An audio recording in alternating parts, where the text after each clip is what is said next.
अक्सर एक वाक़या अपना बयान में सुनाता रहा हूँ, बहुत पहले पुराना हो चुका है, पुराने लोगों ने सुना है, नए लोग नहीं सुना, लेकिन मुझे बड़ी इबरत हुई थी उस वाक़ये से। मैं गुलशन इकबाल में रहता था तो हमारे सहन में बिल्ली ने बच्चे दे दिए। और आपको पता है, माएँ जब बच्चों को फीड कराती हैं ना तो बहुत ज़्यादा उनकी एनर्जी सर्व होती है, उनको भूख बहुत लगती है, उनको पहले से डबल खुराक चाहिए होती है। तो अब माएँ जब बच्चों को दूध पिलाती हैं तो उनका दाल पानी रिस्क शौहर ने अपने ज़िम्मे ले लिया होता है कि तुम फीड कराओ, हम कमा के ला रहे हैं। जबकि बिल्लियों के यहाँ ये सिस्टम नहीं है कि बिल्ला जो इन बच्चों का जिम्मेदार है वो बिल्ली का नान नफका अपने ज़िम्मे ले ले।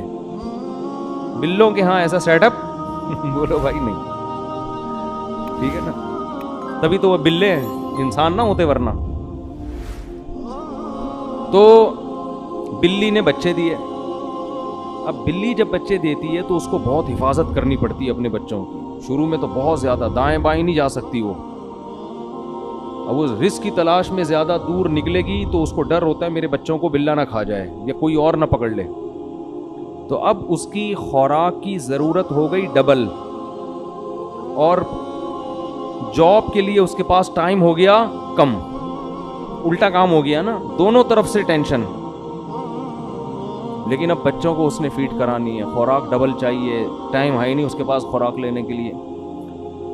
तो मैं ये देख रहा था, मैंने कहा यार ये सारा दिन तो इधर पड़ी रहती है बच्चों की हिफाजत में, खाने पीने का टाइम। मैंने कोई पाली भी नहीं थी कि उसका ठेका मैंने लिया। वो हमारा जो गैरेज था ना, गैराज, उसमें उसने दिए हुए थे बच्चे।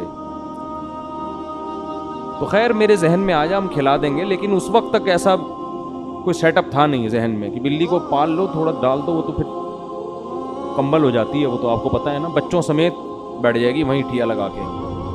तो इतना फ्री कराने के मूड में थे नहीं। तो मेरे रिश्तेदारों की दावत थी ईद के दिन हमारे घर में, तो सबको हमने घर में बुलाया हुआ था, वालदा को भी और भाई बहनों को भी ना। ईद के दिन मेरे घर में सबने कहा था कि भाई ईद इस दफ़ा सुबह कहाँ गुजारेंगे, ये मौलाना साहब के घर में। तो मैं गोश्त खरीदने चला गया, बकरे का गोश्त मैं लेकर आया, छीछड़े हटा के, बहुत साफ सुथरा ख़ानदानी किस्म का गोश्त, और वो शॉपर में पैक करा के बाइक पे मैं गली में बाइक खड़ी करके हस्बे मामूल गोश्त वहीं छोड़ के भूले से हम घर में आ गए। मेरे साथ ये बहुत होता रहता है, ठीक है ना। गोश्त हमारा कान लटका हुआ है, बाइक पे लटका, और हम भूल ही गए किस सिलसिले में जाना हुआ था और किस सिलसिले में आ रहे हैं। तो घर वालों ने कहा भैया आपको भेजा था गोश्त लेने के लिए। तो मैंने कहा ओ भाई मुझे अभी याद आया, ओहो। मैं जैसा ही गया हूँ इतना टाइम गुजर चुका था कि बिल्ली खिलाल कर रही थी दांतों में बैठ के, जैसे हम खा लेते हैं ना तसल्ली से, तबीयत से फोड़ फाड़ के, आखिर में जमाइयाँ ले रहे होते हैं और वो दांतों को ना यूं कर रहे होते हैं। तो बिल्ली जो है ना, तबीयत से वो गोश्त खा के पेट भरा हुआ था उसका, और ज़बान से खिलाल कर रही थी। ऐसे खिलाल नहीं कर रही थी यूं करके, बिल्कुल भाई अब मज़ीद हाजत नहीं, अब आप ले जाना चाहें तो ले जा सकते हैं। बहुत शुक्रिया आपका, आपने हमें बकरे का ऐसा ताज़ा गोश्त खिलाया, फुल तबीयत से खाया उसने, और वो गोश्त की बोटियां बिखरी हुई थी पूरी सड़क पे। मैंने कहा हमारे तो किसी काम का अब ये है नहीं, तू ही खा ले।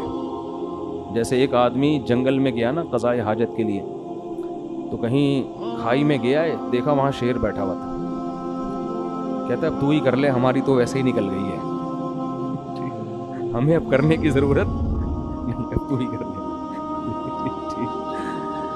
तो उस वक्त मुझे अंदाज़ा हुआ कि भाई वमा मिन दाब्बतिन इल्ला अलल्लाहि रिज़्क़ुहा, जितने ज़मीन में चौपाए जानवर चल रहे हैं ना, रोज़ी किसके ज़िम्मे है?